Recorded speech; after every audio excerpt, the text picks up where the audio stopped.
হে everyone, আসসালামু আলাইকুম। আজকের এন্ট্রিটা আপনারা দেখেছেন। আমি এন্ট্রিটা যতবা নিচ থেকে পড়েছে একটু। তো আমি আপের জন্য একটা এন্ট্রি নিচ্ছি, আমার 5 মিনিটের স্ট্র্যাটেজি। খুবই সুন্দর একটা স্ট্র্যাটেজি, খুবই ভালো কাজ করে নিউ ইয়র্ক সেশনে।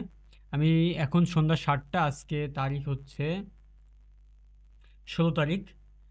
সন্ধ্যা 7টার দিকে আমি ট্রেডটা প্লেস করছি। দেখেন কত ডাউনে যাচ্ছে মার্কেট, কিন্তু ইনশাল্লাহ আমাদের 5 মিনিটের আগেও আপে ক্লোজ দিবে। না হতেও পারে, লস হতেও পারে। এরকম না লস হবে না, লস হতেও পারে, কারণ অনেক ডাউনে চলে গেছে। তো আমরা একটু অপেক্ষা করি, দেখা যাক ইনশাল্লাহ কি হয়। যতবার সম্ভব এখানে একটা সাপ্লাই জোন ছিল, ওই জোনটা ব্রেক করবেও আমার আইডিয়া মতো, আমার ট্রেডিং ভিউয়ে। আমার 5 মিনিট যে স্ট্র্যাটেজি, এটা স্ট্র্যাটেজি অনুযায়ী ব্রেক করতে পারি ইনশাল্লাহ। তো আমরা একটু অপেক্ষা করি। আমি ভিডিওটা একটু ফাস্ট করে দিই।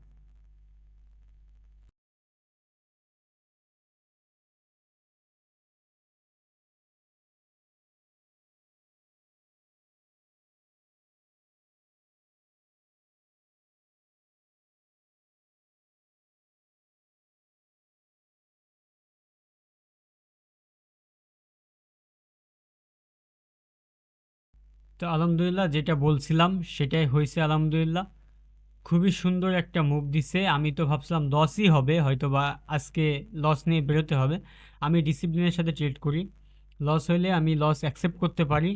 লস ভাই বুকে থাবা মেরেনি এইরকম। লস হতেই পারে মার্কেট, কারণ লস না হলে আপনি শিখবেন না। আমি লস করে আর ধরে এসেছি, লস করেই শিখছি। দেন এখন আলহামদুলিল্লাহ প্রফিটে যাই। প্রতিটা 5 মিনিট স্ট্র্যাটেজি যাই সুন্দর হয়। তো আমি চাই 5 মিনিট স্ট্র্যাটেজি আপনারাও বোঝেন, আপনারাও শিখেন। এই স্ট্র্যাটেজি এত সুন্দর, এত সুন্দর কাজ করে। তো আমি যদি এন্ট্রি পাই, অবশ্যই নেক্সট কোনো ভিডিওতে আবার ভিডিও মেক করে আপনাদেরকে দেখাবো। তো এই পর্যন্তই। পেজটি ভালো লাগলে ফলো দিয়েন। আর যদি কমেন্ট করতে পারেন তাহলে কমেন্টও করেন যে আপনাদের কেমন লেগেছে স্ট্র্যাটেজিটা। আমি শেখাবো, আপনাদেরকেও শেখাবো। তো টাটা।